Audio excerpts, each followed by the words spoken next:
Hello guys, in this video I'm going to show you how to find help and support section on the Heyday application.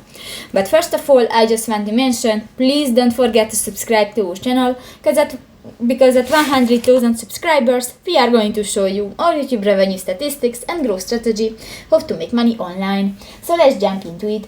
First of all, open the application on your device. So this will take 5 minutes, so just wait.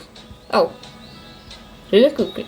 So that's my farm. You can add different buildings. For example, I knew I have a house, chicken farm, and bakery. But you can add others. New, if you want to find help the support section, click the 3 line at the upper left corner of the screen.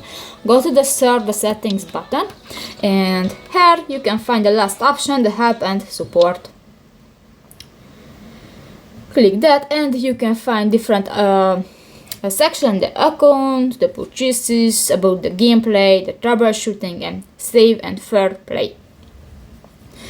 You can check the questions and the authors, and that's it. So that's pretty much it for this video, guys. See you in the next one. Bye bye.